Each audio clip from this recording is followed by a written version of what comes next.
সংগ্রামী ভাইরা, তার ওই অংশ হিসাবে আগামী জাতীয় সংসদ নির্বাচনে জামাত কিবলায় চাঁদাবাজ বন্ধ করার জন্য, টেন্ডারবাজি বন্ধ করার জন্য, সুদ ঘুষ বন্ধ করার জন্য, দুর্নীতি বন্ধ করার জন্য, আগুন খোয়ার টিমকে থামানোর জন্য অধ্যক্ষ মাওলানা আব্দুস সত্তারেরই দরকার, ঠিক কিনা বলেন?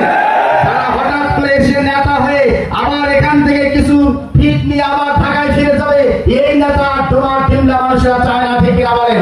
এই জন্য আগামী দিনে জামাত কিবলার উন্নয়নের জন্য, জামাত কিবলাকে ন্যায় এবং ইনসাফ কায়েমের জন্য, মানবিক জামাত কিবলা করার জন্য আগামী দিনে আব্দুস সত্তারের পক্ষে চাল এবং মাল দিয়ে আজকে আমাদেরকে কাজ করতে হবে। কারা কারা দিয়েছেন দুহাত তুলে আল্লাহকে দেখাবেন।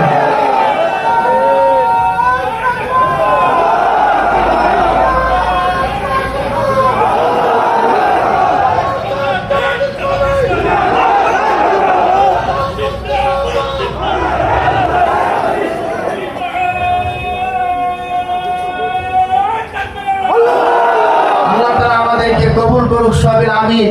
ওয়া আখির দাওয়ানা আলহামদুলিল্লাহি রাব্বিল আলামিন। আসসালামু আলাইকুম ওয়া রাহমাতুল্লাহ।